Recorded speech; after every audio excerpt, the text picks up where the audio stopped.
Je vous ai préparé une vision un peu globale de tout ce que la PNL peut apporter et comment elle fonctionne. Dans quel ordre mettons en place les différentes étapes d'une interaction avec la PNL?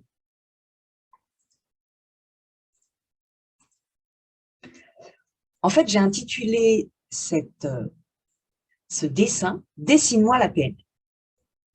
En fait, la PNL part d'un cadre. C'est très important de se dire qu'on va interagir avec la PNL à l'intérieur de certaines règles, à l'intérieur d'un certain cadre. On ne va pas faire de la PNL avec tout le monde, on ne va pas essayer d'accompagner tout le monde avec ce qu'on a appris. C'est très important de savoir que la PNL doit respecter certaines règles. En fait, des règles très claires qu'on appelle les postulats PNL. On va y revenir sur cette première formation à la PNL.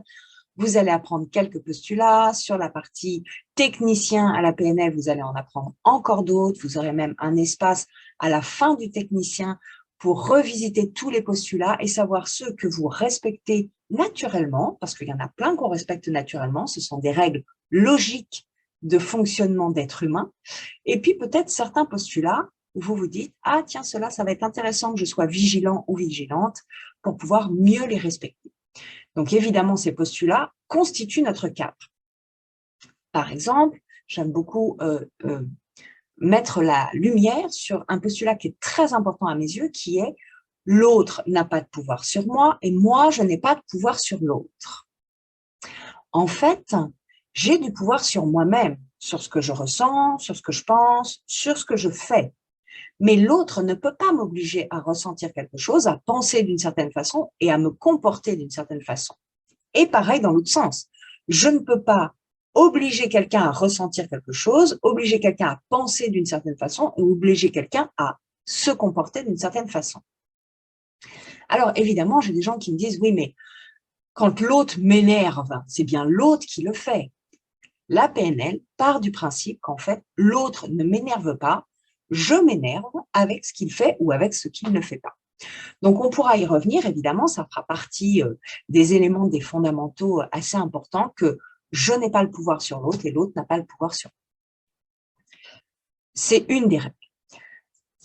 Une autre règle, un autre cadre qui vient s'ajouter à ces postulats PNL, c'est qu'on est dans une démarche qu'on appelle orientée solution. C'est-à-dire qu'on ne va plus du tout s'occuper du pourquoi avons-nous le problème ou la situation actuelle, mais plutôt comment on en sort. En fait, on a un espace du passé qui, au regard de la PNL, sur les premiers niveaux de la PNL, évidemment ce ne sera pas le cas sur tous les parcours PNL, mais sur les premiers niveaux de la PNL, on va vraiment s'astreindre, parfois c'est compliqué, à être très focus sur la solution. Donc, par exemple, quand quelqu'un nous dit qu'il a un problème, bah, on peut l'écouter, nous expliquer son problème, mais on ne va rien en faire. Au départ, on va chercher fortement à trouver la solution au problème. Et tout notre questionnement et notre état d'esprit va être orienté vers la solution. On va arrêter le pourquoi, on va basculer dans du comment, on va arrêter la problématique, on va basculer dans des opportunités, on va vraiment s'orienter vers le futur. L'utilisation de la PNL, moi je dis toujours, la première personne qui doit bénéficier de ce que vous allez apprendre, c'est vous-même. Même si vous êtes dans une démarche d'accompagnement de l'autre, la première personne qui peut bénéficier de ce que vous apprenez, c'est vous-même. Vous allez développer une écoute active de vous envers l'autre, mais vous allez scanner vos comportements, vos façons de penser, vos façons de ressentir, votre façon de vous aligner quand vous êtes face à l'autre. Vous allez scanner la façon dont vous placez votre corps, la façon dont vous placez votre voix, la façon dont vous placez votre regard, la façon dont vous vous disposez avec l'autre. Vous allez utiliser tout ce que vous apprenez, principalement centré sur vous-même. Alors, ça peut paraître bizarre puisque la PNL, on nous a quand même vendu que la PNL est un outil de communication. Mais je fais partie intégrante de la communication. Donc, du coup, je m'occupe d'abord de régler tout ce que je ne ferais pas de complètement cohérent avec une bonne communication. Pareil pour mes objectifs. Si je veux accompagner quelqu'un à clarifier ses objectifs, il faut d'abord que je clarifie les miens. Donc, vous allez utiliser pendant ces formations et pendant tout le reste de votre vie, la PNL, principalement pour vous et pour vous-même. Envers l'autre, je vais avoir, et nous devons développer, ce n'est pas tous les jours facile, un positionnement, ce qu'on appelle conscient, c'est-à-dire je suis consciente de ce qui se joue avec l'autre, pour moi-même comme pour l'autre, et évidemment bienveillant envers moi-même comme envers l'autre. On fait comme on peut, on y va petit à petit, et chaque erreur faite est un feedback qui va nous permettre de nous améliorer. Une fois qu'on a mis en place ce cadre, on va rentrer dans ce qu'on appelle le rapport de confiance à l'état pur. Vraiment, ce que la PNL nous enseigne, comment je mets en place une relation qui a de fortes chances d'être une relation de confiance. Le rapport de confiance, qui peut être aussi appelé dans des accompagnements type coaching, thérapie, même consulting, le rapport de confiance peut devenir une alliance.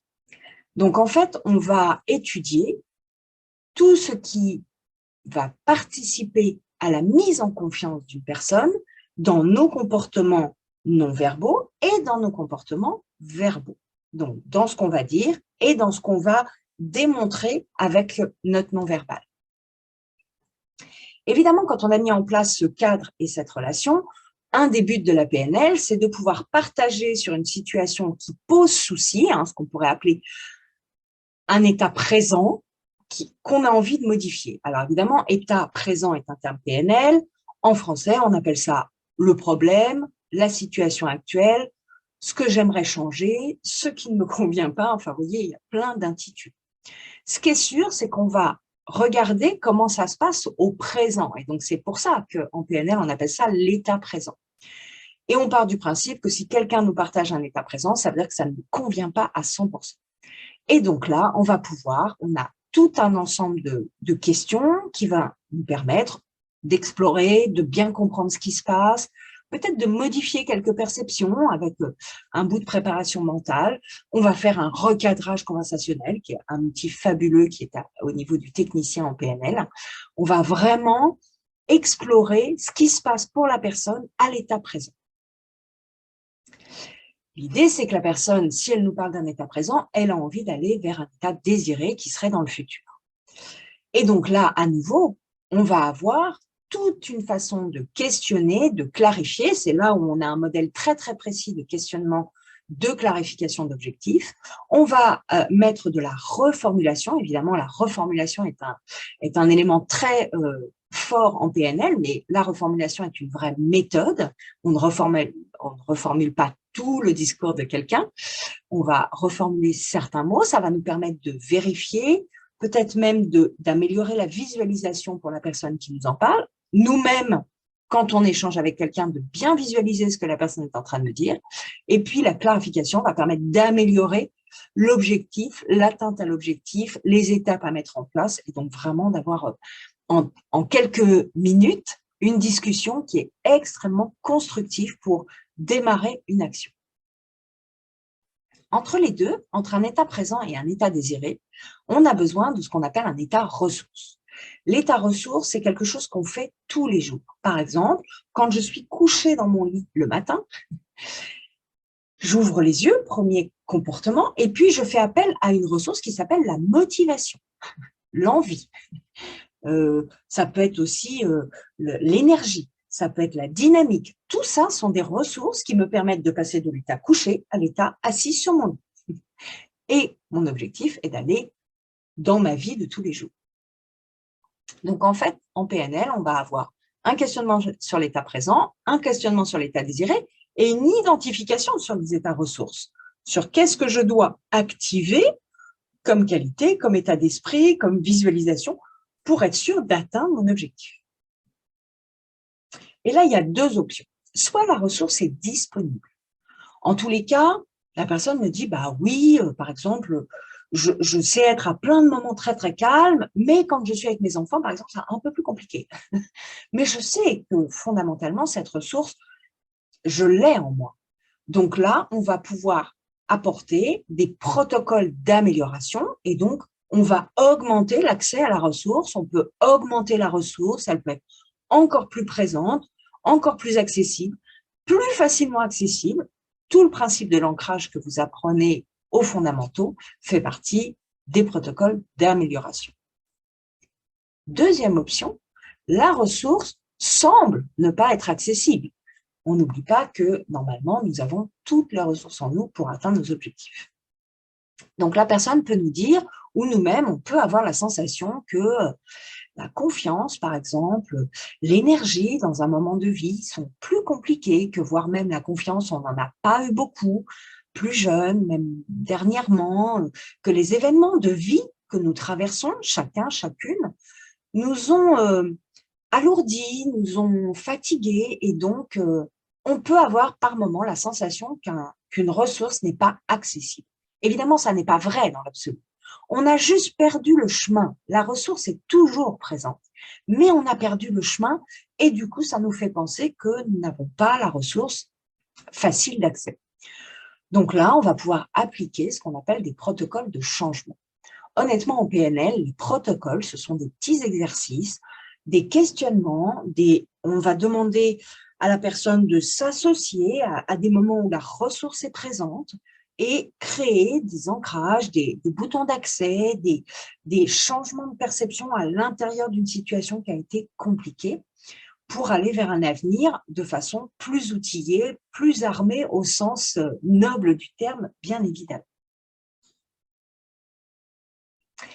Que faire du passé? Parce que là, jusque-là, on s'est dit, oui, ok, on est orienté solution, on travaille sur aujourd'hui et puis demain, ce qu'on va mettre en place, tout ça, mais le passé, finalement, il fait partie de nous aussi. Beaucoup de gens nous disent, mais en fait, mon passé est encore présent et je suis embêtée par des expériences du passé, parce que j'ai vécu un management un peu difficile, j'ai eu des expériences de vie privée qui étaient compliquées, j'ai l'impression que c'est encore présent et que ça m'empêche d'avancer. En fait, la PNL, et c'est très important, la PNL va partir du principe qu'on ne va s'occuper d'un événement du passé que s'il est en lien avec l'état présent. C'est-à-dire que si une personne me partage que ses parents, parce que mes parents ont fait toujours des boulettes en fait, donc que ses parents n'ont pas eu toujours un accueil bienveillant de ses choix, tout ça, et qu'il en a beaucoup souffert. Si la personne me dit, et aujourd'hui, du coup, vous voyez que la personne met ça en lien, du coup, j'ai du mal à prendre la parole, à parler en réunion, à être confiant dans mes idées. Là, je vais pouvoir aller travailler sur ce que je dois modifier dans ma perception du passé pour permettre à la personne d'avoir un état présent plus aidant et aller vers un objectif. Mais si la personne me dit, et en même temps, je m'en suis très, très bien débrouillée et aujourd'hui, ça n'a pas trop d'incidence sur ce dont je suis en train de vous parler, auquel cas je ne vais pas y toucher et nous n'allons pas y revenir. Donc, c'est très important de se dire que la PNL n'oublie pas le passé sous prétexte qu'elle est orientée solution.